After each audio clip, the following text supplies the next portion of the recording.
Hi guys, Tom here, I hope you're well. Here today reviewing the Triumph Trident 660. This bike has been kindly lent to me by the guys at Laguna Motorcycles in Maidstone. So if it is a bike you're interested in, then please do check them out. So I've just taken this out on quite a long road test for a few hours on UK roads, and I think it's an absolutely great bike. Let's run through the specs. So it's a 660C 12 valve inline 3-cylinder. It delivers 80 brake horsepower at 10,250 RPM and 64 Newton meters of torque at 6,250 RPM. Tech we've got on the bike, we've got a slipper clutch, but then you've also got the option to add a quick shifter to this bike at around about 285 pounds, and that's an up and down quick shifter as well. So if it's a bike you're interested in, then I'd recommend that, because I think that will really make a difference to the bike, and for the value of it, I think it's an absolute no-brainer. So in terms of the stopping power we've got at the front, so we've got Nissan 2-piston twin 310 discs at the front, and then at the back we've got a single piston rear at a 255mm. Stopping power on it is absolutely wonderful going around. I mean, that front brake, very, very powerful, which, I mean, I know the Triumphs I'm used to riding have all had the Brembos on them, but these Nissans do an absolutely marvellous job. But also, which isn't really mentioned anywhere, the engine braking on this is fantastic. Really, really good. You know, I found a lot of times riding around with the bike, I don't really need to brake that much. The engine braking, I can just rely on that quite comfortably to drop my speed quite quickly. In terms of the suspension, we've got inverted Showa at the front, and then we've got a Showa mono at the rear. In terms of price of this bike, you're looking at £7,395, depending on the colour you go for. I think the red and grey is about £100 more. And like I say, that quick shifter, £285 to add that on. In terms of the seat height, it's an 805mm seat height. To show you what that looks like, I'm 6 foot tall, I've got a 33-inch inside leg, and I weigh about 90 kilos. And for me, you know, absolutely super comfortable, and it'd be super comfortable for people down to probably 5'5", I would have thought. They're not going to have problems with this at all. The pegs, as you can see, so that's the riding position. So I've got a bend of about, what is that? Oh, it's about 45 degrees, maybe slightly more. You know, feet underneath my bum. It feels very nice. When you're riding, your head is quite far forward as you're riding, but not in an uncomfortable bent back position. It's more just the length of the tank, I would say, and the way the bars are. So your vision is very much, you're kind of floating through the air as opposed to being on the bike, it feels at some points, which is a real nice touch. I like bikes like that. They're quite engaging to ride. You know, it definitely adds to some of the experience. The fuel tank on this is a 14-litre fuel tank. Just double check that, yes.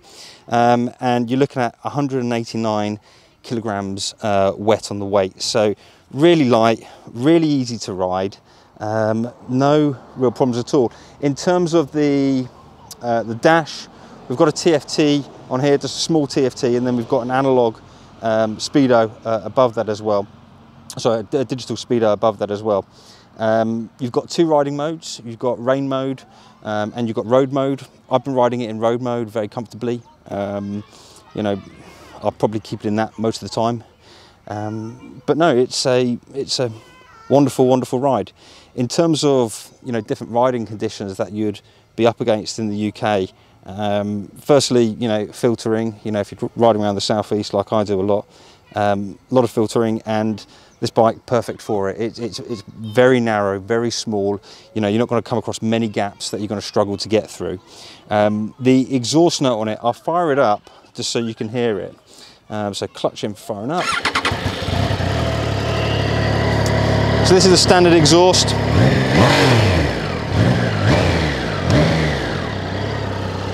It's not super loud. You know, if I was getting this bike, I'd probably look at getting an aftermarket exhaust for it, just to give a bit more noise when you are filtering. But it does have a nice tone to it, shall we say, when you're riding along, just not, you know, particularly loud. Other riding conditions in the twisties and the country roads, this bike is great. It's so easy to ride, so easy to throw into the bends. you know, for a new rider jumping on this, it's going to be very confidence inspiring straight away, and it's the sort of bike that you could get on with well and not really get yourself into a huge amount of trouble. Obviously it's a bike, so you know there's always trouble around every bend, but you know, it's the sort of bike which will help you deal with that. Up to speed on like dual carriageways, on motorways, taking it on the dual carriageway, it's, you know, there's not a lot of wind protection up front, obviously. With a lot of these bikes you do get hit with a lot of wind at the 70+ mile per hour. But in terms of the actual power on the motorway, on the dual carriageway for passing cars, you know, it's absolutely fine. You're never going to be left wanting power or having to really think about the overtakes that you're doing. You know, you can just get on with it and have a bit of fun. Looks of the bike, I really like the looks of it. The only thing I would say is at the back here, I'd want to get a tail tidy. I don't really like the look of this at the end, and a tail tidy I just think would just look absolutely brilliant on it. It would complete the shape. The lines of the bike are then, I just think a little bit prettier, shall I say. Other things about it, so you know, competition for this bike, it was funny when it came out, I was thinking, you know, the main competition for this, because I do love Triumph bikes, would be a second-hand street triple RS. You know, because, you know, looking at one of these, if you're getting it new, you're looking at 7.5, say, you know, when you've got your quick shifter added onto it. And a street triple RS, second-hand one, you can probably pick up for around about that, if not a little bit more.